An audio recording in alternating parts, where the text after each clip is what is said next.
What's going on, everybody? Welcome to another episode of Kicking It with the Belt Guy. As you know, there's the belt, here's the guy. That's how that got going.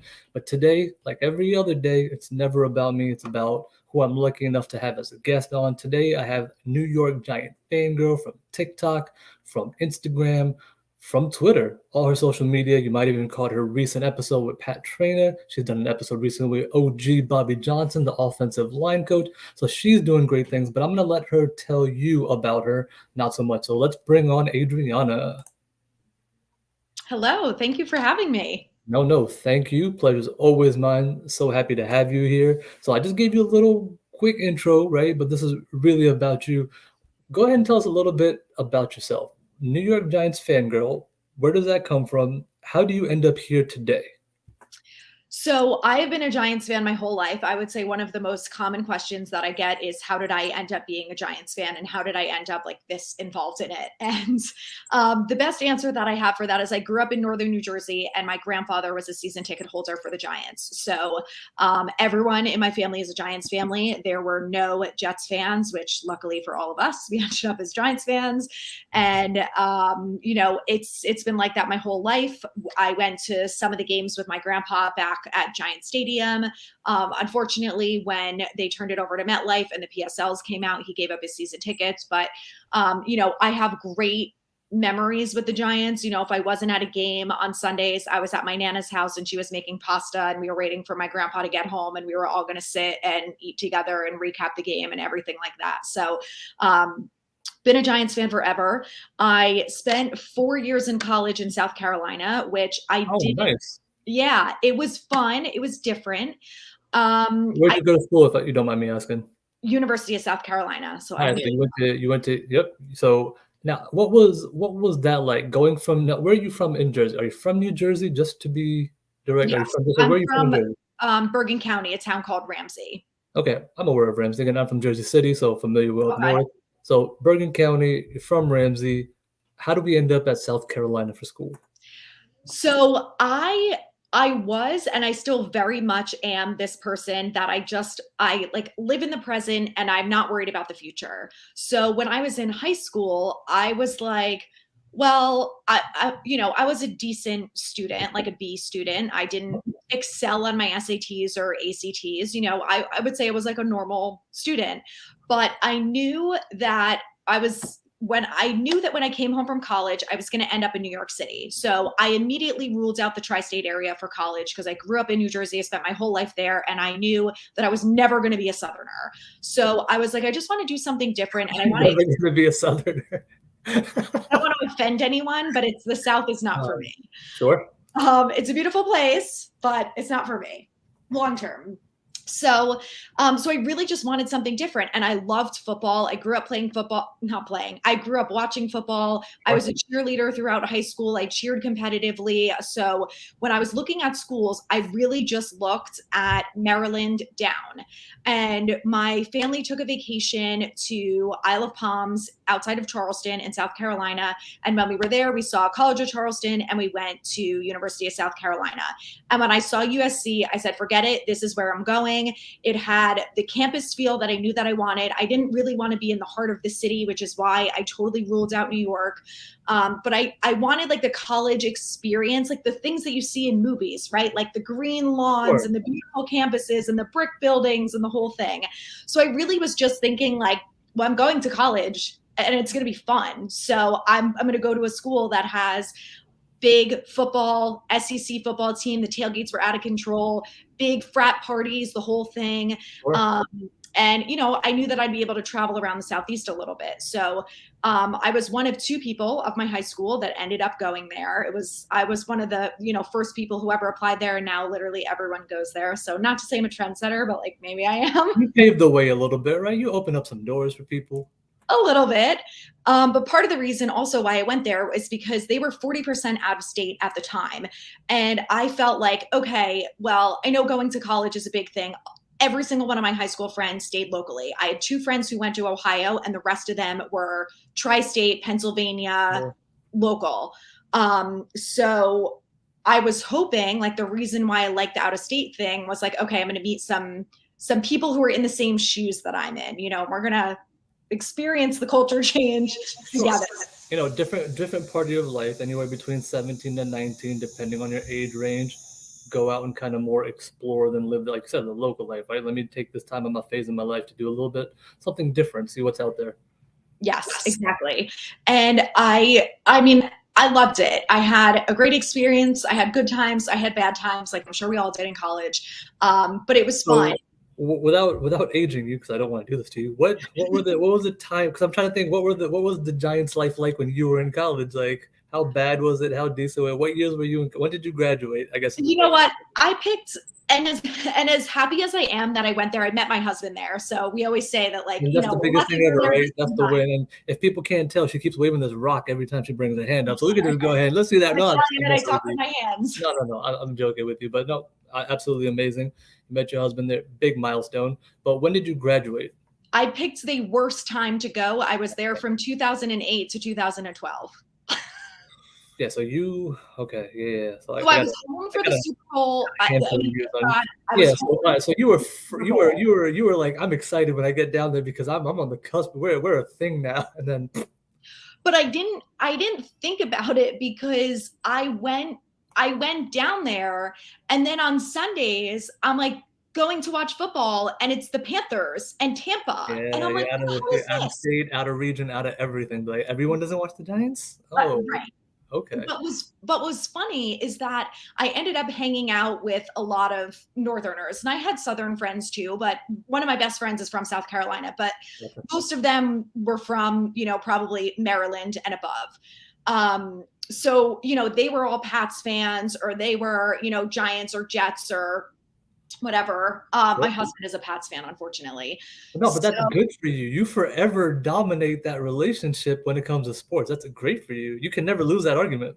I know it is true, which is great. And I also reminded him of it this year when the Giants not only made it to the playoffs, they won a playoff game, and the Pats didn't even make it. So he did hear a lot of shit talking from me. Nice. Quick break. I want to make sure I shout people out because they're here to talk to you, get to know you. Chris is here. Darius is here. Jay Ferries is here. Darius is probably one of the greatest supporters of all time. He supports literally Yes, everybody. I don't know how Darius does this. I feel like there might be like 10 of him.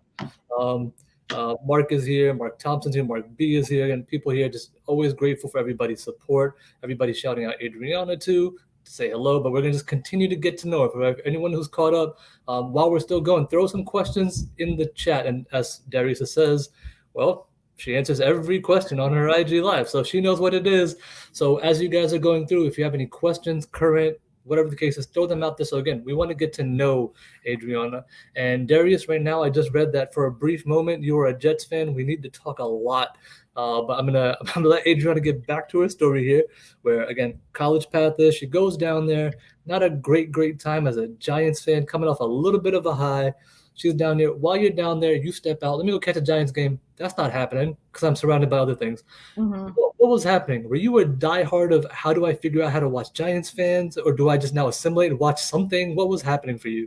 Yeah, I remember watching, like trying to watch on my phone, and I feel like back then, like I probably logged into my dad's like Xfinity or something account. It was from New Jersey, and like was able to watch it down there. Like I think there were a lot less Restrictions of like the home and roaming and where are you physically watching from? Yes. And then I remember my senior year, which is the 2011 year, I was old enough to go to bars at that point, which I was going to bars prior to that.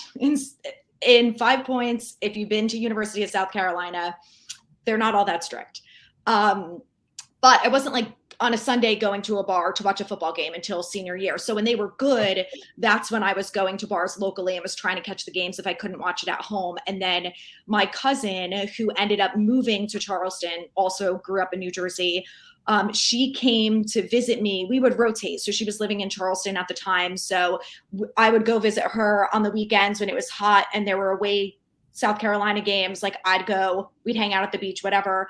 And then when South Carolina came back home and had games, she would come by me and we'd come to the football games, the tailgate and all of that. So she came to my apartment and I had a Super Bowl party in 2012.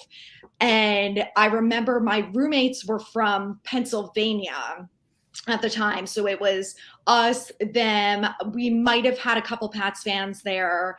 But I remember her and I just like being on the edge of our seat the whole time. And then at one point being like, this is not as exciting as I thought it was going to be. But then when they pulled out the win, we both ran and jumped into my apartment complex's pool because we were so Nice. excited. Yeah, that was a game, man. That was definitely a game.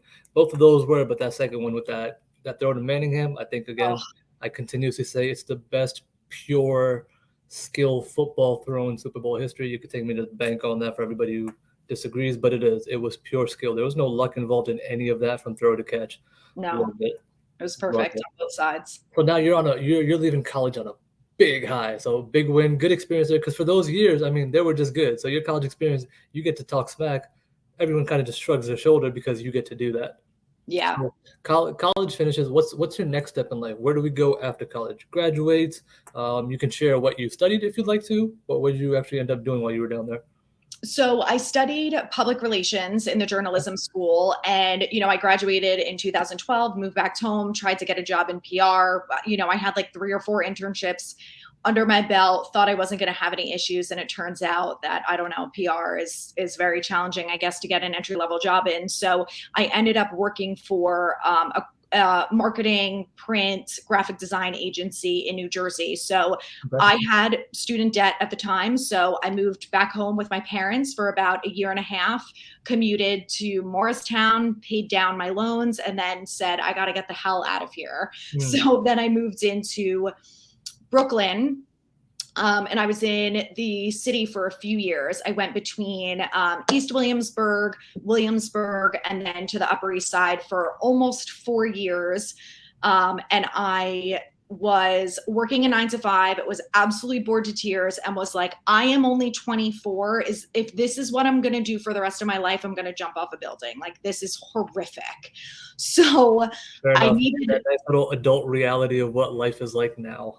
the worst part, and I try to say this to young people too, is I think we all have moments where we're wishing for the next thing and we can't wait to get to the next phase in life. And I totally get it. And I was in my senior year of college and I was like, I'm over this. I don't want to be pounding beers every Thursday, Friday, Saturday night. Like, I don't want to be hungover every day. I'm just over it. I want to make my own money. I want to have my own apartment. And like, I just want to move on with my life and move on to the next chapter. And then a year later, I'm like, oh my God, what am I doing? This is Adrian was all. like, I wish I was hung over right now. I hate Yes, this. I wish I had no responsibilities, could stay out till 5 o'clock in the morning and not Sure. worry about it. Yeah, the day-to-day grind as you get older doesn't get easier. It just becomes more and more of a grind. But so Yes. now you're moving around. Before we get to that, I got to share this comment. Becca's in the house, as always, also a great supporter. And Becca says, "Hello, fellow real wife of East Rutherford member Adrianna." So I just want to make sure you got her message because it's important that you get Becca's message. Yes. Hello, Becca, my fellow sister wife. Sister, this is going into a great direction Not already. sister wife, but Real Housewives. If you guys know, you know. Yeah, Jerry, sorry, Ferry says, you can't do the college days over again. I mean, different time, different place, different phase of your life. I think, and this is what happens when you get old. I think we're relatively in the same age range. I might be a little bit older than you, but relatively in the same age range. I went to go do something to get something from the bathroom, and I was reaching for like 2 minutes. I came down, I was like, yo, my back's kind of sore, and I was like, this is the kind of old I am now. Like, I didn't do anything, but this is kind of where I am in life right now. Yep. I was at the John Mayer concert in March at Prudential Center. Or no, it was at Dead and Company most recently. And we were down in the pit and John Mayer was just ripping a guitar solo. And I had my phone up in both hands and I was like, I got to get this whole solo. He's just Yeah. absolutely crushing it. 5 minutes, I had my hands up like this. My Arms on arms were fire. so sore. I'm like rotating hands, trying not to mess up the video. I'm like, this is so embarrassing. I am not that old. Yeah, no, it definitely gets like that. Regardless, that's just what it is. So again, I always want to kind of make sure everyone gets to be involved. When the questions there, I just like to ask it. We jump around a little bit, but again, it's more of kind of getting to know you. Darius says, "What interview do you consider your most favorite to do, and which ones do you want to do in the future?" So far, what's been your favorite interview, and in the future, what is one that you're like, man, I wish I could really get. This would be my one. So I really loved getting to talk to Bobby Johnson. I was really nervous before that, and I honestly was baffled that the PR team approves it.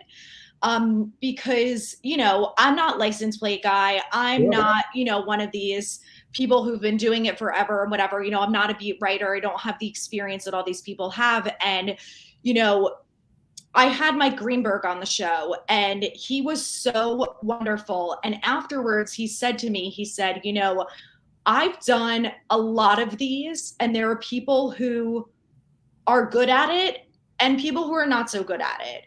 And if you want to make this a career, you could. You're excellent at this.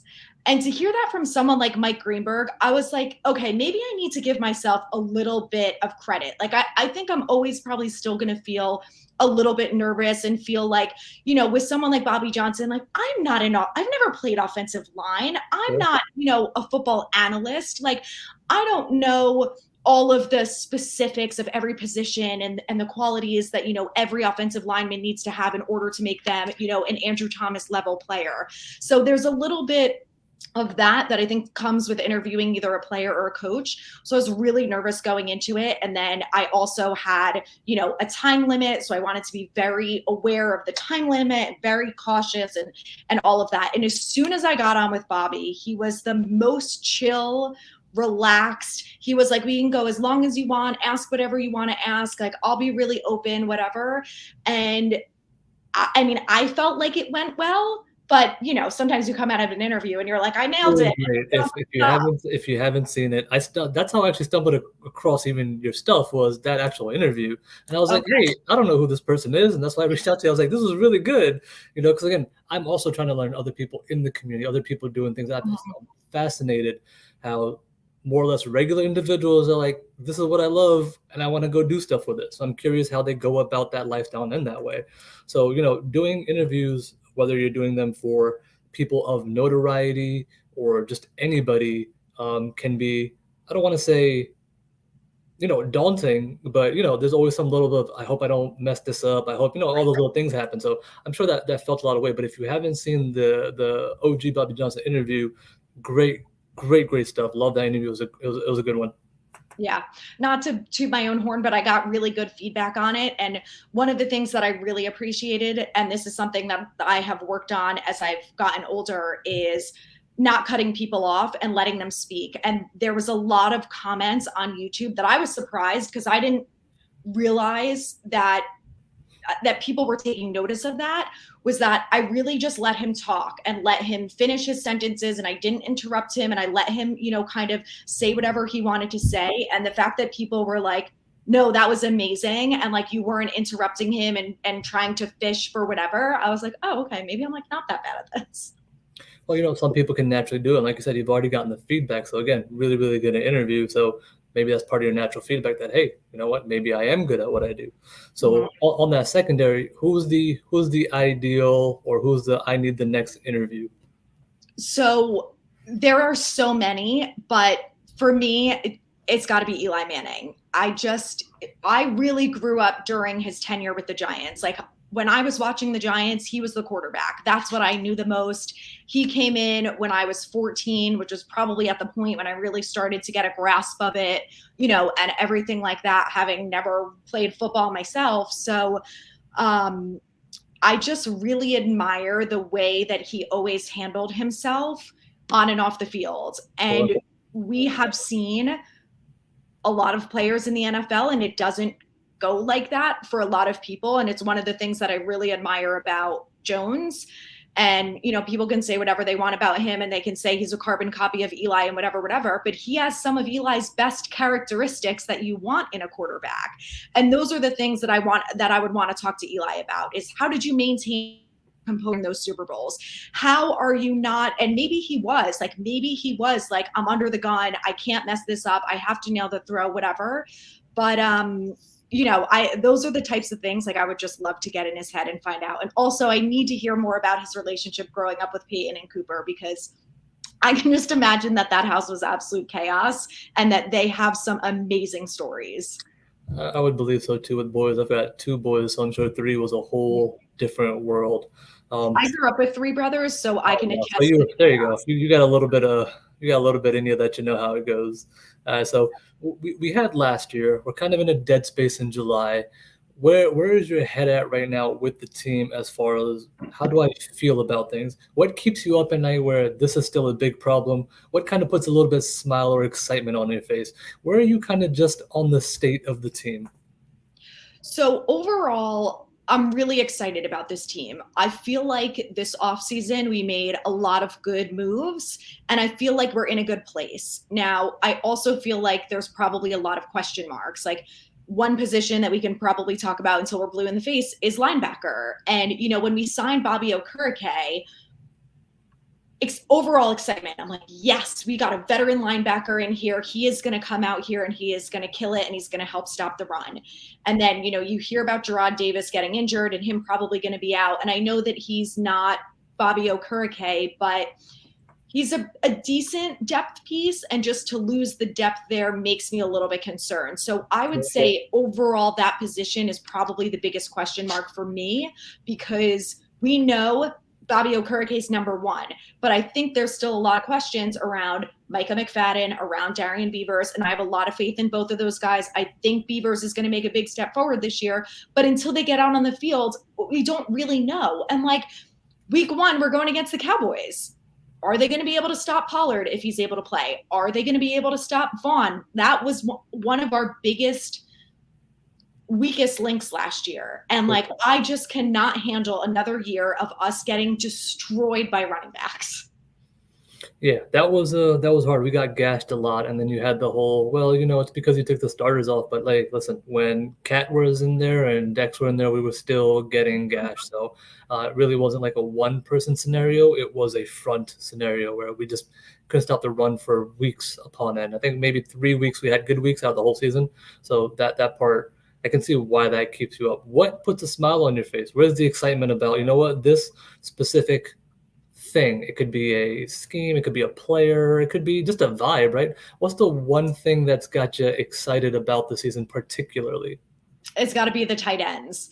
And I know there's still question marks about Waller's health, but how could you not be excited? This is the first time since probably Mark Bavaro was on the team that we have had we have three good tight ends, two of them who are excellent.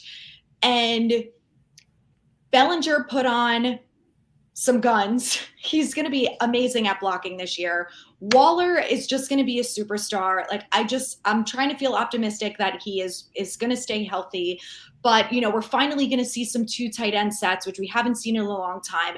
We finally, hopefully, are going to be one of those offenses that can have plays like Travis Kittle is used in, like Kelsey is used in, that we have really not been able to do in years and years. And instead, we've just gotten burned by the tight end. So the fact that we could be that team now, that our tight ends are burning corners, is the team that I want to be. That is the offense that I want to see on the field this year. Yeah, I think Bellinger has a very good underrated season. Here's why. Generally, when there's a 12 personnel, you're not really worried about the second guy because, like you said, they're exclusively chippers, blockers, and you don't care if they drop into the flat for 4 or 5 yards, whatever, you live with that. You got your main tight end you're focused on, then the other guy who's just in the personnel. Where in this case, I love Daniel Bellinger. I mean, I think he showed a lot last season. He's underratedly athletic, extremely athletic. So when he's the blocker who stands into chip or to, sneak into the flat, leak out, whatever, there's a solid chance he gets more than the 3, 4, 5 yards. He's a 8, 9, 10, 15 type of guy. And maybe I'm overvaluing here, but you see the projection a little bit. That part's exciting with both of them on the field at the same time because they're not the only two you're looking at, but it's exciting in that specific personnel that, defenses have to focus on that. So you bring in that 12 now, and now you have these other pieces. The draft takes place I would say around the horn, the first three picks, everyone thumbs up, regardless of the order, because they hit the positions of need, value, everything just matched up. I think the first three picks were almost like a dream scenario from like Yeah. a Madden standpoint for a lot of people. So how did you feel about the first three? And then how did you feel about the round out as it took place? What was your overall takeaway from the draft? Favorite player, least favorite guy? You were like, I wish we'd have picked him up. What was your draft vibe like? I was overall really happy with the first three picks. With round one, I loved Nolan Smith, and nothing pains me more than knowing that he went to the Eagles. I went to South Carolina. We played Georgia year in and year out. I have seen that football program. We've all seen it now in the NFL. We know that they crank out superstars left and right. Unfortunately, there's not a doubt in my mind that he is going to be a superstar. And I loved him. And when he was on the board, I was like, please, please, please, please, please. So I was a little disappointed. I like Tay Banks. I think that he's going to be an excellent corner. I think he's going to slide right in there and play opposite of Dory week one. I think we're probably going to have some, rookie issues with him to be expected. I'm not really worried about it. But I do really like him and think that he was a great pick. Would I have preferred Nolan Smith? Sure. But, as soon as we picked him, I was like, it is what it is. I trust Joe Shane, would trust the guy with my life. I feel like they know what they're doing in the front office. So I felt really good about that pick. John Michael Schmitz, dream. Can't believe that we got him as late as we did. I did like Osiris Torrance too, but I did feel like I want, after all of the issues that we've had at center, where we haven't had a legitimate center on the roster in the last few years, I wanted someone who just is a center. They're not a guard who plays center. They're not, someone who plays both. Like, I want a center who can call the plays, who has the experience snapping the ball, and is going to get in there week one and know exactly what they're doing. So I was really happy with that. And I also really liked Jalen Hyatt. I, preferred someone like Johnston or Addison only because I felt like we had enough slot receivers on this roster, and I prefer the height of a taller, over 6 foot receiver. But, it was funny. I do Q&As every Tuesday on Instagram, and leading up to the draft, someone asked me to rank the 5 wide receivers. And I had Jalen Hyatt at like number 3 or 4 over JSN, and people were pissed. And I was like, look, I get it, you guys, but how many hamstring injuries have we had in this wide receiver core? Like, do we need to worry about someone else with a hamstring injury? I don't know. So I was like, I'd rather have someone that does not have the injury history if we can get that. If we can get someone who doesn't have the injury history, great. So I liked Hyatt, and the fact that we were able to get him that late, I was like, wow, this is amazing news. And then the second half, to be honest, I hadn't done a ton of research on any of those guys leading into the draft. So after the draft, I started doing deep dives. I saw what the beat writers said about them during OTAs and during rookie minicamp, and I'm excited about them moving forward. I think Eric Gray is going to be an excellent pickup. I think regardless of what happens with Saquon, that Eric Gray is going to be a really good back. Realistically, Matt Breida is probably not going to be here next year. This is his last year with the team. So Eric Gray, I think, is going to slide in and be the number 2. If Saquon's not here, then maybe he's going to be the number 1. But either way, I think we're going to see a lot out of him, and I'm excited about his potential. And then another guy is Gervarius Owens. I've heard really good things about. And when I was, on Giants.com reading all the articles after OTAs, he had some pass deflections. I believe he had 1 or 2 interceptions. So, and look, I know it's OTAs to not read anything into it, but the fact that his name is showing up over and over as opposed to the opposite makes me feel like maybe we'll get something out of him this season as a rookie. Yeah, Tay Banks, I was happy about strictly because, if Wink said that's my guy, I'm already happy. Wink's my favorite coach. He was my favorite hire for the Daboll scheme. Daboll was hired, I was like, okay, we'll see. When you brought on Wink, I was all on board immediately when he was the hire. So if Wink said that's my guy, I'm already sold on it regardless. But I'm like you. What keeps me up at night, selfishly speaking, with this is there's no third pass rusher. I wish that's the one piece we're missing. I think every day on Twitter, I bring up another pass rusher. I was like, hey, we should sign this guy. We should sign this guy. Because I'm just desperate for the third guy. O'Shane Ximines is not it. I kill him on Twitter. Not personally. He's not good. but he is your third guy right now. So yeah, Mhm. Nolan Smith was sitting there, and I was doing the draft show with Hit Squad. I was on their show, and every time Nolan Smith is going, I'm like, he's still there. Come on, man, because I was with you. You know what's gonna happen, right? You know where he's gonna go, right? If we don't, you know where he's gonna go, and Yep. of course he went where he didn't. I was so upset about that. Kind of ruined my night from that perspective because he was sitting right there, and plug and play type of guy. So 100% with you on that one. Second, same way, on JMS. I would say I was just not fully on him strictly because his athletic traits aren't the best, but I'm not gonna live and die by that. Again, I'm with you, right? I'm picking whoever the coaches are picking, whoever the guys evaluating talent. That's just me personally. I wasn't fully on him, but I'm not against him whatsoever. And like you, I wanted a pure center. I just wanted a guy whose job was to play center, not be a CrossFit guy, not be a swap guy, not be guess what? He can play 9 positions. I don't want that. Play the one position and play it really, really well. I don't want the jack of all trades anymore. So Mhm. I was happy, like you said, we haven't had one since, and I will probably say Weston Richburg was probably the last pure center you probably had, and he got hurt a lot too. So since then, it's been rotating. And you brought up Hyatt, so Hyatt was top on your board, or one of the tops, right? People were killing Mhm. you. Tell me what you like about Hyatt, why you had him high. Second off, if you have a player comp for him, who's your player comp in the NFL? He reminds me of this.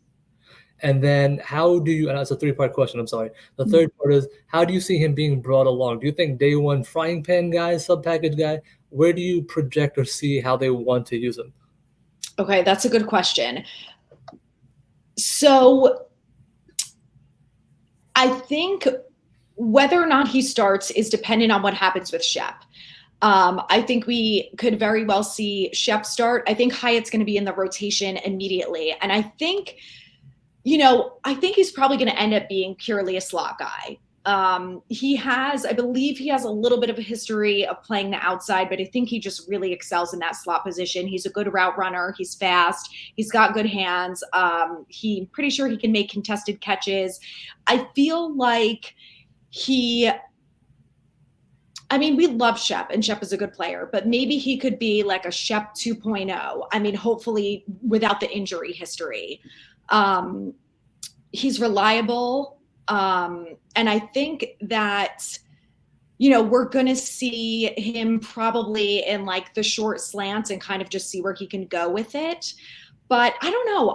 There was something about him that I really liked. I liked that he didn't have an injury history. And I just felt like he was one of those guys that we could kind of plug and play him into the offense immediately, and we would get a good return on our investment right off the bat. And, I think that will be the case, if Shep isn't ready to go week 1. Sure. So do you have any player comp that comes to mind when you think about him by any chance? Like for me, when I see him and I watch the tape and I say, how do I want to use this guy going forward? I always think like Will Fuller and Deshaun Jackson. Those are the kind of guys that come to my mind that I'm like, he can do some real damage if that's how he gets used. Yeah, those are good examples. I mean, I maybe want to say someone like Cole Beasley in his prime, who really was an excellent wide receiver for the Bills kind of before he got injured and had some other issues over the last couple of years, which also I just heard that apparently he's coming in for a tryout With on us? July 21st, according to one of the Bills podcasts. Yes. With the Giants? With the Giants. Ooh, I don't know how I feel about this. Okay, that's a whole different topic, but you Yeah, heard we'll it see here. if it's I mean, I heard it. confirmed. Let me say this. I heard it here first that Cole Beasley apparently might be coming in for a tryout with the Giants, and Adrianna broke it first. So, regardless of who says it, Adrianna said it first. Well, I did hear it from New York Nope, Giants. you broke it first. Nope, you broke it first. That's how we're gonna do it. No, I'm just kidding. Where'd you hear it? I'm sorry. I heard it from New York Giants News. I went live earlier today, and he Sure. said, because I was on Twitter a lot today, Sure. unfortunately for my brain, but he said that, because I was like, I would have seen it on Twitter if any of the beat writers or anyone wrote about it. So I was surprised because I was like, where did you hear that? And he said that there's now I forget the name of the podcast, but there's a Bills podcast which basically is like Talking Giants. I Mhm. guess they have some sort of inside source to the Bills or some knowledge or relationship with Beasley, Okay. So it may have come from him. Okay. I mean, we'll see. I can't speculate too much on what that is. If it is, if he ends up on the roster, this is a scenario where all it does is it takes a different guy who's right on the bubble of the depth and just kind of pushes him off the team, unfortunately. For a lot of people, that's the David Sills army. It's not looking too good for you right now based on all the other players. Not a knock on him. Don't come for me. But Mhm. I can't see much good happening for him. But again, all these other people, again, they've got like 14 wide receivers right now with Right. actual solid depth, not just, regular guys. Jamison Crowder's legit, man. They've got like legit depth now. And then there's also, like you said, the aspect of people getting healthy. You're still going to be waiting for, Shep heals as quickly as he gets hurt. And then in the same sense where, Wandale's going to come back at some point. So you got all these different pieces that I'm very curious how they're going to manage all of these. I don't know if it's going to be a scenario where they're going to treat their wide receivers like kind of D tackles, right? Just keep rotating them and keep people on their heels. Just don't let people know who's there. And just keep throwing speed at them. And again, as long as the ball's moving, I don't think anyone's going to care who it is. So, Right. and, Well, and and that, that's so go on. I was just going to say, well, and that's why I was kind of thrown off by the Cole Beasley thing is, aside from the fact that we have enough slot receivers, we have enough wide receivers in general. Like, let's bring in a veteran linebacker. Let's bring in a veteran safety. Let's Yeah, bring in a veteran edge. Like, I don't really think that we need, a wide receiver. I'm not yeah. Joe Shane, but like, you know. Sure, absolutely. I don't know. I mean, part of it is maybe they're in a little bit of a quantity meets quality type scenario because of some of the injuries. Maybe they want to slow guys down. Shep might be ready, but maybe they're not ready to bring Shep along in the sense where he might be like, let's start you on pup and let's slow it in easy. So, like I said, we'll see. Like you said, I think there's a ton of slot receivers, right? Hyatt would be considered a slot. Shep, Wandale, Crowder. I mean, that's just four right off the top. So in addition to those kind of maneuvers, right? Draft moves on.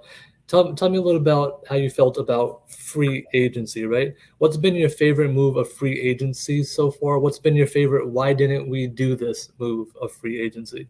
Ooh. I think it has to be Bobby Okereke because I just felt like off the bat we were filling a need, and we were filling a need with someone who is excellent talent, who's going to come in day one, and he's going to help stop the run, which was our biggest problem last year. So I loved that immediately off the bat. Another signing that I did like too was Nacho. And after seeing the opening video of him, I'm just like, Giants fans are going to love this guy. He's all personality. He's fun. He's like Dexter. Like, I just think that he's going to be a great addition to that rotation. So he's another guy that I loved. I think as time goes on, the people or someone that I'd like to see them bring in is Yannick Ngakoue. Like, the fact that he's still available and the fact that we need help at the edge position, defensive end, he can, get in there. I would like to see them do that. And I am sure that money is probably part of the issue, but like, let's cut Darnay Holmes. Let's cut some other people. Not And do like Darnay. That's my guy. yeah, people who know me know that Darnay Holmes is not really my favorite player on the team. He's not a lot of people's favorite player. He is the quintessential hit or miss guy, in my opinion. He either makes a play or he doesn't, and there's nothing in between. And that one play he makes is every 15 to 20 snaps. So he'll make like 3 plays a game, and everything else, you're like, why are you on the field? Or he gets a penalty, which is the worst. Right. Like, I would rather him just not make plays and miss tackles instead of getting, excuse me, a 15-yard penalty DPI. Like, the penalties drove me up a wall last year, and I was like, why is he still on the team? Yeah, so Jay Ferry says Yannick is not very good. Any thoughts on that? You want Yannick? He says, I don't want Yannick. He stinks. Is it what particular about Yannick's game do you feel like would be a good addition? Is it just that I think he fits what we have today, or is it more of the specific skill set he has, or something he does specifically that I think that addition is good? I think he would fit in well with the scheme. I think he would be a good addition to the rotation, and I think that any veteran that's of a decent age, that's healthy, that Wink approves of, that can come in here and rotate off the bat is going to help this, whether it's defense or offense, whatever position it is. I think he could come in here and he could make an impact on this team right off the bat. I mean, like you said, like if Aziz gets hurt, we're looking at O'Shane Zimenez or Jihad Ward. And I love Hattie, even though he has me blocked. I love him. Thank you. Thank you. He's got me blocked. It's all good. Why? He's got a lot of people blocked. I don't know why, but I am one of them. But oh, that's sad. Shout out to Hattie. He's a great guy. But yeah, as much as I love Hattie, he's not my pass rusher. He's there to set the edge. He's, down and dirty guy, gets the job done great. I'm not sending him with the ears pinned back saying, go get the QB. That's not what he does well. So, and like I said, with O'Shane, it's just been a flop. It's another 3rd round wasted pick where, again, his job is to get to the quarterback. He doesn't get to the quarterback. So he's going into year 5 now. I have no expectations here. It's not like, I'm looking for him to turn a corner. Ellerson Smith, people even forget he's on the roster because he's been nothing but hurt. That's really it. Who am I? Micah McFadden? Is he a linebacker? Is he going to be a pass rusher? I don't know what they want to do with him. For my money's worth, if I needed to add, like you said, someone quick, can be rotational, give me Justin Houston, man. 2 years ago with Wink, guy is uber productive.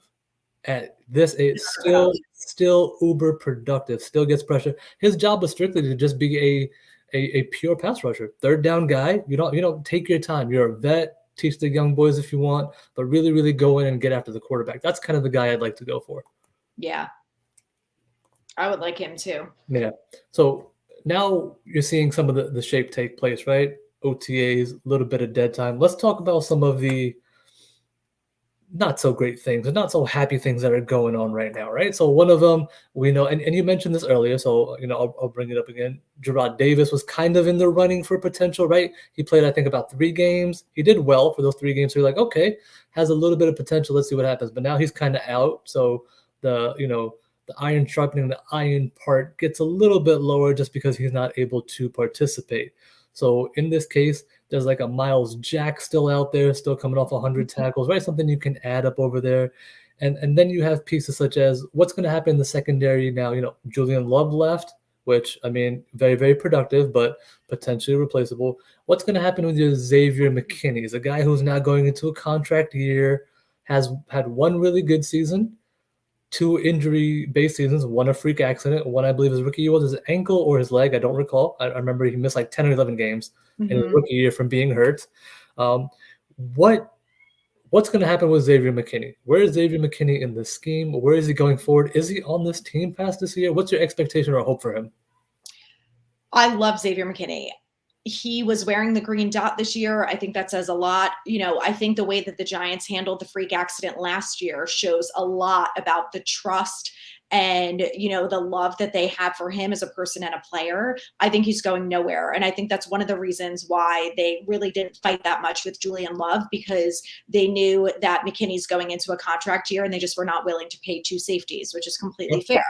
I love Julian Love. I would have liked to see him be a Giant for life. I was super bummed that it didn't work out with him.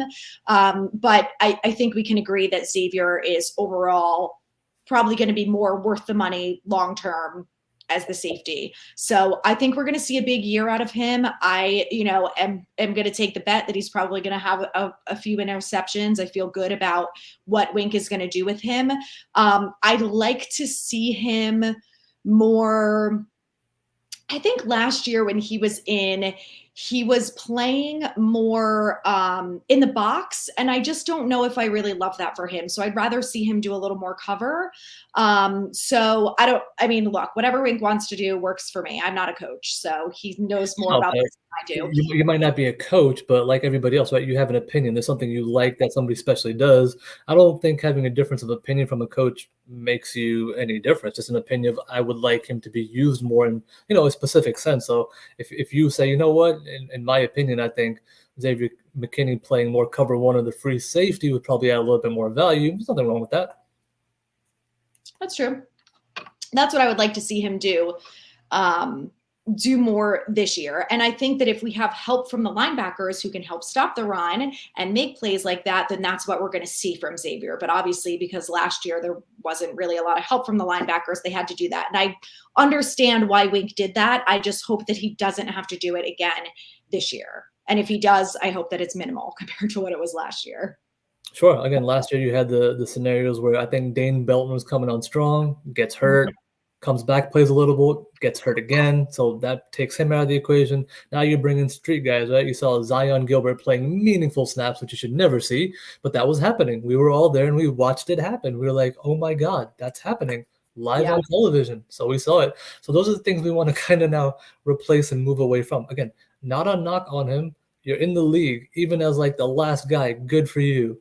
Right. I don't want to see you there playing non-special team snaps. And then, you brought McLeod in, and he was actually really good. I thought he was a little bit underrated. So I like, again, they're stepping up in the depth aspect, which has been a big, big issue for a long time. So hopefully that secondary, with the addition of Tay Banks, a still very productive Adoree Jackson, as long as everyone stays healthy, secondary should be a little bit better. Like you mentioned, Javarius Oven, who's a safety, is going to hopefully get a little bit outside of special teams. So that's what's going on with the defense. Tell me a little bit on. Two other guys I want to point out too is Bobby McCain that they brought in this year too as a safety. So he's going to be competing out there.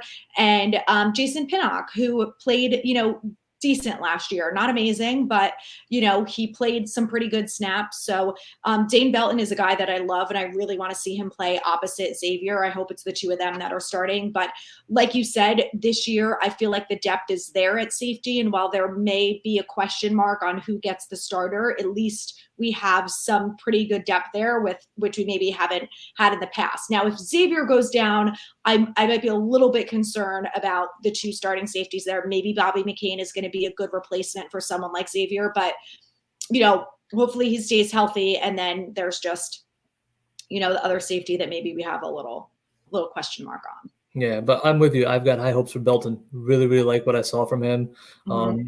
Who's the one player you're most excited about next season from this previous draft class? Not specifically anybody, but from this previous draft class, who's the guy that you're most excited about seeing in year 2?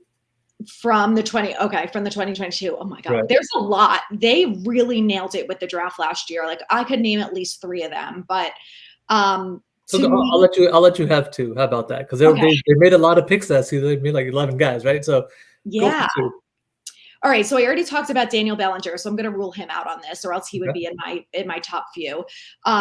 I really believe in Darian Beavers, and I think that in his second year, he's going to take a big step forward this year. And you know what? It's his position to really take control of and win this year, opposite Bobby Okereke.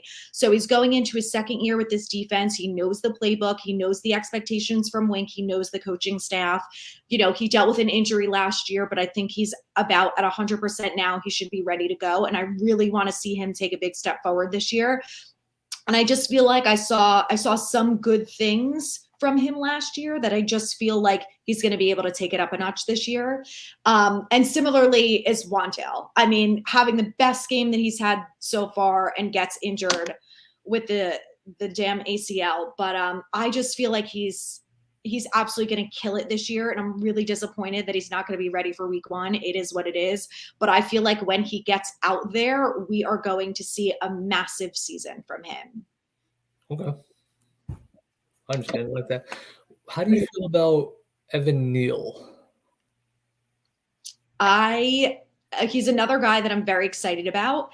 I think there are still a lot of question marks around him, only because of what we saw last year. And I think we all agree that he needs some work. But after talking to Bobby Johnson, I did feel optimistic. And I feel like the changes that they've made and whatever they've done to help him, he's, helping and practicing with Willie Anderson. He is a very hard worker from everything that I've heard about him. He is like Daniel Jones. He's like the first one in the building. He's working his butt off. He knows he has a lot to improve on, and he does not take that lightly. And that's what we want to hear, right? Sure. So, I don't necessarily want to compare him to Andrew Thomas and say that year 2, he's going to have the success that Thomas is. I think a lot of us are hoping for that. And I feel optimistic that he's definitely going to take a step forward this year, but he's going against some really good defensive linemen. So, I hope that the changes that they've made to his stance and things like that are really going to help propel him forward this year. Sure. And it's also it's been brought up a few times. I'll just reiterate it about Evan Neal. I think this will be the first time he's playing the same position in back-to-back seasons since I Mhm. think high school. He's just his college career. He's just been swapping guard tackle, guard tackle. So hopefully year two in the same position will definitely be a plus for him. So my guy that I'm looking forward to that I think potentially can even be, a cornerback once Adoree leaves, because so far we're not getting an indication that Adoree's coming back at least just yet. So let's make the assumption he's gone. Cordell Flott is a guy Mhm. that I was clearly 1,000,000% wrong on. So when they drafted Flott, I was like, oh, great, another slot cornerback. It was like the wide receiver. For a reason, we were just slotting everything, right? Wide receiver, it was a slot I everything. love anyone who's 5'8". Yeah, if you're 5'8", 150 pounds, let's go. You're on my team right now. So Cordell Flott's a guy that when I started watching him, I was like, wait, his read and reaction skills are unbelievable. They were amazing. He was making tackles. I was like, I Mhm. like this guy. I like him a lot. So I saw a lot of his play. Number one, if he doesn't beat out Darnay Holmes, I'm going to be really upset. That's You gonna and me that's both. gonna be a real big red flag because from what Mhm. I see, there's no way he shouldn't be. I also think he's a potential outside cornerback depending on what happens next season. That's just my thought, but I'm really excited for. And again, this is besides the obvious because obviously Kayvon's my guy. I'm obviously looking forward to Yeah. like certain. Those are the obvious one, but out of that draft class, I think you picked one. Beavers, big fan. Cordell Floss, the guy that I feel like I was really off on in size, and I was like, no, 100% wrong. But he's the guy I'm excited about in the secondary. Yeah. They really, I mean, all of the guys that we named, we're not even including someone like DJ Davidson and Joshua Zudu, who have barely even seen the field. And, Micah McFadden, like they really nailed it with the draft last year. Azudu's a mauler, man. He should be the starting left guard. I hope he's healthy. I I hope don't so. know if there's been a neck injury update. It's been a while. I feel like I haven't seen anything just yet, so I don't know. They're being quiet on him, right? We don't know. So Mhm. we'll find out soon enough, man. Training camp's we'll find out real soon. But yeah, like you said, Nate McKeithen, we haven't even talked about him, right? Yeah. McKeithen's another big body that I think can be a potential swing tackle.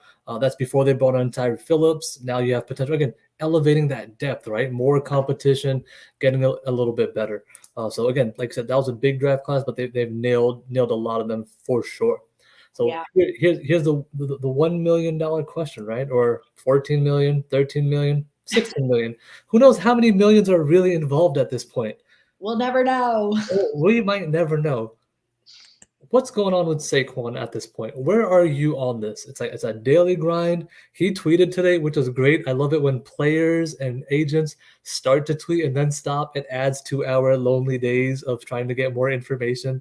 He Yep. threw, he threw the cap out there to that ML football report. Art Stapleton, plenty of people inside the building have spoken on it. Mhm. Where are you with this situation? I guess is the best way to put it. Just I'm gonna say Saquon, just go. Where are you? What are you thinking? So, first of all, am I the only person who didn't know what the cap meant? The cap emoji? When I saw that on Twitter, I'm like, I Maybe. don't know what this I'm means. not gonna Someone maybe. explain me. Maybe.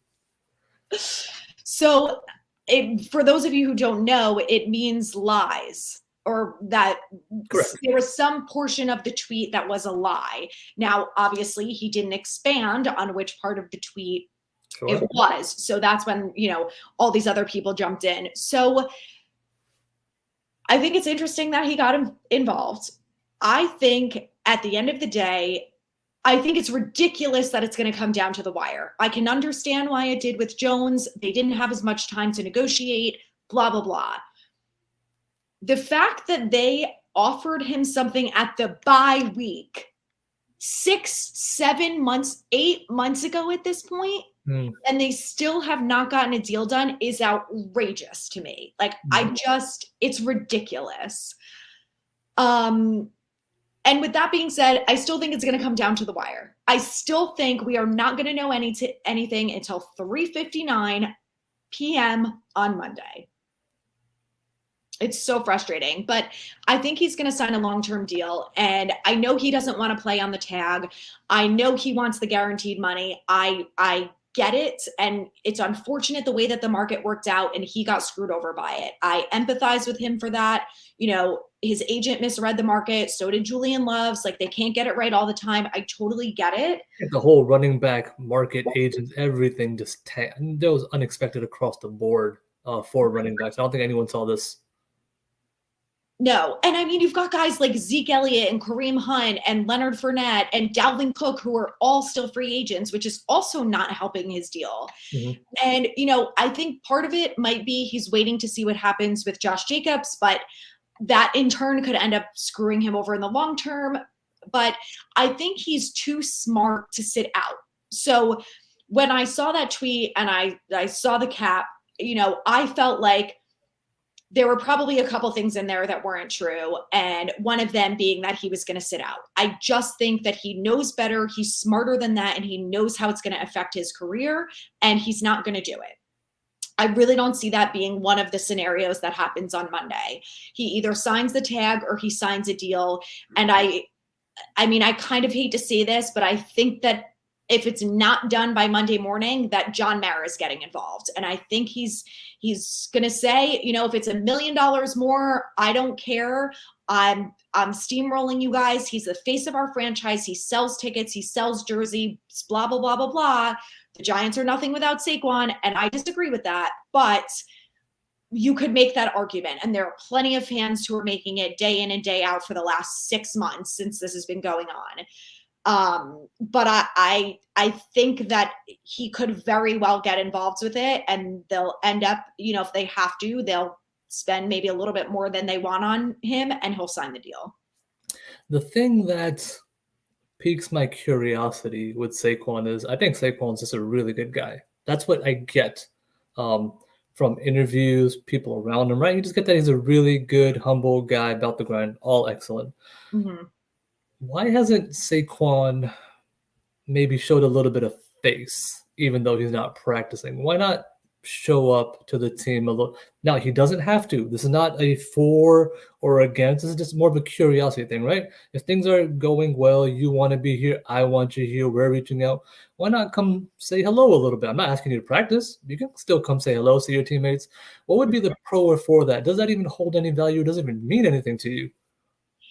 I think he's not doing it because it's a negotiation tactic. And as of right now, he has no leverage. He's got nothing. Zero. Like he can say to them, I'm going to sit out games and you guys can hope that you can run the ball without me and you'll have no running game without me. And we won't see that till September 10th. But realistically, that could blow up in his face big time. And I think that he knows better that it's not worth that risk. Sure. So I also think part of it is his agent. I think his agent is really steering him and saying, stay out in Arizona, do your camp that you need to do, but you are not allowed to talk to, you are not allowed to get involved. Do not engage on social media. Do not do XYZ because it's me and the Giants now. We are getting this deal done and you can be involved behind the scenes and talk to them when I want you to talk to them. But anything you do outside of that is going to affect how the negotiations go. Sure. And you know, Mark is saying that, right? We've seen him working out with you. It's not like he's ignoring people. I'm just saying, why not come to the facility as a little bit of showing face too? And again, to your point, it's negotiation here. We got to play the game. The game is what it is. And I'm with you. I love Saquon. I want Saquon on the roster come week 1. I'd love Saquon here for 3, maybe 4 years, depending on how he's physically going, production-wise. But he's, like you said, there's no leverage here. What is his choice here? Gun to your head, sit out or play. Why would you sit out? When has that ever worked for anybody? And then why pass up on $10-point-some million guaranteed? It's a little bit of bet on yourself scenario here too, that, hey, listen, if I don't like the long term, forget they don't offer it. If I don't like the long term, why not just go ahead and say, okay, no problem. I'm going to go get my money regardless. I'm going to ball out again. Because again, he's coming off a career year in most statistical areas. Most statisticals, it's a career year for him. Better than his rookie season. Not in the all-purpose because they didn't use him out of the back. In the passing game as much. But yeah, I mean, no leverage. And I'm with you. Monday is going to be such an interesting day. I don't know how much my focus is going to be on work as much as it should be because I'm just going to be watching the clock and my phone, like what's happening. I think the doomsday scenario is he actually sits out. That would be a doomsday scenario, and you'd have to have somebody really messed up in your ear for that to happen. Because Yes. because that's not, you know what? That's not in his benefit to pass up over $10 million in any form. And every week that he doesn't play, he loses almost $600,000. So, I mean, the money thing is one thing. Of course, no one wants to lose that kind of money if they have control over the situation. But outside of that, he's trained this entire off season to sit out. It's not helping his future. It's not helping his current. 2 out of 4 years he's been injured. This, I don't really care what anyone says. You could say that Saquon doesn't have to prove himself. Everyone has to prove themselves. Every single person on this roster, every single week, week in and week out, needs to prove that they deserve to be in that roster spot. And you can say, well, Saquon has had amazing years, blah, blah, blah. I get it. 2 of them has been injured. So he's got Eric Gray behind him now. He's got Matt Breida. He's got Gary Brightwell. If he wants to sit out and he doesn't want to play, we have other people who are going to take his place. And I just think that ultimately it's a disservice to him more than it is to the Giants. It is 100% going to affect, unfortunately, his rock solid reputation. Like you said, we love him. Everyone loves him. He's a good person on and off the field. He seems like a great dad. He's a great teammate. He's a captain. Like, there's nothing not to love about him. But if he sits out, I think he also knows this, Giants fans will turn on him in a second. They're already turning on. You know how Giants fans are. Right. I mean, do I need to talk about what happened with Kadarius Toney? Like, that's a different scenario. I get it. But look at what happened with OBJ. Everyone loved OBJ, regardless of the antics that he pulled on the sidelines. Everyone hated Gettleman when he traded him fine, but then Gettleman did a couple other things, and maybe we don't hate Gettleman. Oh, OBJ's acting out. Maybe he was the problem. Maybe he was the cancer in the locker room. And it could happen with Saquon. And I think that he just knows that sitting out overall will do more bad than good. Yeah, to me, that's just like lip service or fodder. It's something you have to say. Almost everyone, gun to their head, would be like, that's not happening. Right. So again, yeah, at this point, he's got one of two options. It's, I don't like the long term, regardless of what you're offering, 12, 13, I don't care. I just don't like it. I don't want it. And now it's the tag, and I bet on myself. But if you keep saying I don't want to play on the tag, then there's really only one other option, right? You got to take what they give you long term. You don't get to dictate that. You can't say, well, you know what? I'm a really, really nice guy, so I need an extra $2 million. I sell jerseys, give me an extra $4 million. It's going to be about production. Unfortunately, his injury history really hurts the scenario. He doesn't have the injury history. We're not even having this conversation. This is strictly based on the fact that he's got an injury history for a position that's very detrimental. And again, if we go to tape last year, yes, there was a little loss of burst. I think that's very easy to say that, there were a good 15 to 20 plays that 2018 Saquon takes to the house or gets another 10, 15 yards out of. So it's natural for a little bit of, decline based on that injury. But man, I think it's just, again, it's a tough spot for everyone. I don't think anyone is winning right now, especially, again, that doomsday scenario. You need him on the field. I love Eric Gray. He's RB2 day one as far as I'm concerned. I'm with you. I don't even, Breida potentially not making the roster wouldn't even surprise me if they keep Brightwell strictly for special teams and say, you know what, we don't want to carry 4 running backs. But in that scenario, I want Saquon on the field because I want the defense being able to key in on him too and leaving other guys open. So right. In a game of chess, that's a loss for everybody. But I'm with you. Nothing's going to happen until Monday because everyone's holding to what they need and everyone has the same deadline at the same time. And they'll push it to that negotiation because they can. Same thing with Jones, right? I'm going to push it to the end because I can. Who's blinking first? And right now, shout out to Joe Shane and this, I'm loving this front office so far, the way they're doing business. I'm a big fan. And like I said, I don't know, man. This one's a little bit weird. We haven't gotten the same vibes of different holdouts. You've gotten the OCs and the stray hands, but you've also felt like it's not a big deal. It'll get done. You kind of know it. This one's kind of like, I don't know. It'll get done, but how's it going to go? What are the feelings involved? I feel like there's background things happening that aren't really great. Both sides seem frustrated. Joe Shane seemed frustrated a few times, right? When he was at the podium talking about it, probably relating to his agent. Yeah. Barkley has to be frustrated with leaks and everything because it makes the player look bad. There's these, there's these things happening.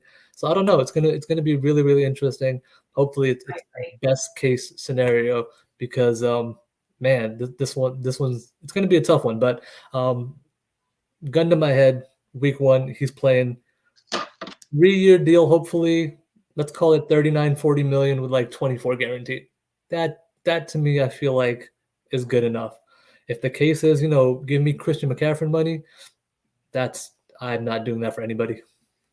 Yeah, I'm not no. giving And 16. well, and I think that was one of the things that he said that he did the cap thing too, Right. is the 16 million. And you know, it's hard to say because none of us are there, which is why until Saquon gets involved or Yep. someone from the Giants comes out and says this is exactly what's happening, I take everything with a grain of salt. But 100%. when it came out that Jones was asking for 47 million, I was like, no, he's not. He's not delusional. But you hear all these conflicting things. He started at 47. He did that because it's negotiations. Like the way that I always look at it, if Saquon came in at 16 on day one, fine. Everyone knew he wasn't going to get 16 million. Just like if I tell my boss I want $500,000 a year, they're going to be like, okay, we'll settle, somewhere in between what your salary is now and that. But the bottom line is in a negotiation, regardless of what your job is, you come in high and they come in low and you meet somewhere in the middle. Yep. So maybe the 16 million wasn't recently, maybe that was 6 months ago when that number came out, which is maybe what the cap was involved in for. Sure. But I just, I have these people in my DMs and they're like, who cares? Pay Saquon whatever he wants, blah, blah, blah. And I'm like, that's not how it works. Like I am as biased as they come. I'm not stupid. I'm not going to say the Giants are going to win a Super Bowl like they're this year. Like they're not a Super Bowl caliber team. Do I think they're going to win the playoff, make it to the second round of the playoffs? Do I think they're going to be the Eagles? Maybe. Do I think they're going to get 10 plus wins? 100%. I do. But like I said, I'm not out here saying they're going to go win the Super Bowl. So for fans to say, well, you should just pay him whatever he wants, he's worth $16 million a year. No one in the current running back market is worth $16 million a year. I don't care what Christian McCaffrey got 3 years ago. 3 years ago was a completely different time. It has no relation on what's going on now. So Saquon or Christian McCaffrey's deal is erroneous. It's like saying, well, Dexter got paid 90 million. Great for Dexter. Has nothing to do with the current running back market. So, fans can say whatever they want. They're not in the building. They're not doing the deals and whatever. But I just think that some people maybe need to get a little bit with the program and understand that Saquon is not getting $16 million a year. No one is. Dalvin Cook is not. Zeke Elliott is not. Derrick Henry is not.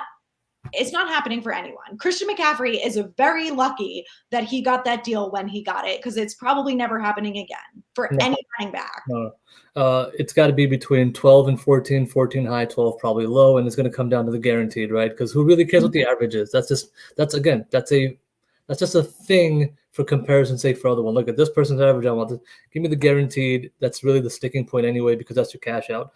Not to mention Saquon as the number 2 pick has already made a good chunk of money, if we're being honest, for a running back. It's not like he's sitting low on the totem pole of running backs to make money. But like you said, fans, everything's speculation. We're never really going to know it, even when it gets resolved, because it's not supposed to be known. Maybe one day, 20 years from now, we'll get the backstory of, oh, well, this is what it was. But even then, I want to pay him. I want him, all that good stuff. But again, within reason, where it's not going to hurt anything. And so far, Shane's been doing great contracts. I feel good. Even the Jones deal, the most hesitant thing after the numbers was I want to see the contract. It's a good contract. I'm not mad at it. So in the same sense, regardless of what the numbers come out, show me the contract, and we'll kind of see where we go. So again, pressure's on, right? Tomorrow's Thursday now. Pressure's on a little bit, so we got a few more days. Let's see how it goes. My other frustration with these fans too is, where have you been during the last 4 years when we have been in salary cap hell? Where have you been? Because it's not been in reality. Because if you think that we should just pay Saquon $16 million a year and it doesn't matter if he gets injured next week and is out for the entire season, which is a possibility, a very strong possibility, did you forget that the reason we're in the position we're in, that even if we wanted to give Saquon $16 million a year, we can't? We didn't restructure Leo's deal. We're not, like, even if we cut people, we're not going to have over $15 million available. I mean, do we need to talk about Kenny Golladay? Like, it's so frustrating. Yeah, I mean, we have two sides of that coin where it's like, well, the cap isn't real. Okay, I understand why people say that because you can manipulate it. Anything you can manipulate technically isn't real, but it's still real even with manipulation because the manipulation is really a futures manipulation. If you look Right. at it, the Saints are in negative cap every single season because they just keep pushing it further and further and further out for all those Drew Brees deals. I don't want to end up in that scenario. What did they get them? Right. One Super Bowl and what exactly? What's it We've been? already been there. Does Yeah, anyone want to relive the last few years? Because no, I certainly don't. not at I all. want to have the freedom that if we want to sign whoever we want to sign because someone got injured or because for whatever reason someone can't play anymore, that we can go sign a decent veteran or great veteran who can come in and replace them. We have not had that freedom in the last 4 years. We haven't been able to do that. Or you want to bring in that game-changing free agent that you're like, no, this one's going to Right. put us over the top. Which again, one of them happened to me is Okereke, right? It's one of those big ones that I think is going to have a huge impact. But you want to continuously do that every year and be like, let me bring in that missing piece and keep getting better. So the saga continues, and we'll see how it goes. Couple more questions. I'll let you go. I don't want to waste your whole night. What's your expectation for next season? Where are we sitting? Well, next season, I want to be in the NFC Championship. I want to be the first in our division, better than the Eagles, and on our way to a Super Bowl. I mean, we're getting there talent wise. We're not there yet. But if everyone stays healthy this year and we get a good look, that's another thing. Most of this roster is on a 1 year deal. So we don't really know what the long term of this team is. And everyone is pretty much on a prove it year Yep. this year. So let's see what they do this year. But if everyone's healthy and our offense is explosive and we can put up 21 or more points a game and our defense can stop the run and we can square up against the Eagles, why can't we be in the NFC Championship a year from now with another free agency under our belt, with another draft under our belt? Like, they've killed it in the draft. I really feel like, why can't we bring in these rookies to have them be impact players? I mean, we were one of the top, I think, 5 teams last year with the most rookie playing time in the league. Yeah, yeah, absolutely. And to your point, a lot of 1 year deals or 1 year guys. We have 14 wide receivers or whatever it is right now. I think past 24, you only have Wandale and Hyatt. I think everybody else is, even Slayton's just a 2 year, so he's this year and 24. Aside from that, past 24, you only got like 2 current wide receivers who'll still guaranteed be here unless they get waived. So, Yeah. like you said, there's going to be still a lot of turnover, a lot of long term versus short term versus depth. So, I'd love to be in any dance. Um, Favorite memory as a Giant? When you sit there and you go, man, I can just think about this over and over. What is that memory as a Giants fan? Okay, I have 2. And Sure. I'm not going to say both Super Bowls. The first Super Bowl, because I was in high school and one of my friends' parents had a Super Bowl party, and there were probably 50 of us there. And there were, all of my parents' friends, and they all had kids that were my age and my siblings' age. So it was a bunch of adults watching the game, then a bunch of all of us high school, college level, middle school age kids being idiots. And when the Tyree catch happened, I remember every single one of us was standing. All of the adults, all of the kids who were watching, we were standing around the couch. No one was sitting on the couch. We were all standing in front or behind like this, like on the edge of our seats, staring at the TV. And when he made that catch, the room erupted and the parents were screaming and jumping and high-fiving. And I was like, I have never seen any of these people be this excited about anything. The excitement in the room was like more than any wedding I've ever been to. It was insane. And we were all just like, oh my God, like, are we gonna do this? Like, it was crazy. And it was such a fun experience and just such a great memory as a fan, like especially because I wasn't at the game, to just be at a Super Bowl party with all the people that you love, all your friends. It just was so fun. And then the second one was I went to the Eli retirement game last year and just bawled my eyes out during the entire halftime show. And I just thought they did a really great job. I think the way that Eli's career ended, was unfortunate considering how the rest of his career went. But I just feel like what they did at the retirement ceremony and at that game, I mean, the team couldn't pull it together to get a win for him. But outside of that, having a lot of his former players there and Coughlin there, it just like I cried the whole time. I thought it was so wonderful. And those are just great memories to have as a fan, and now Yeah. in the space you're in, right? Not only to be a fan, but you're getting to talk to players, coaches, personnel, family members, even because social media makes it available to have these. So before I let you go, tell everyone a little bit about what you do, where they can find you, how to interact with you, all those little things.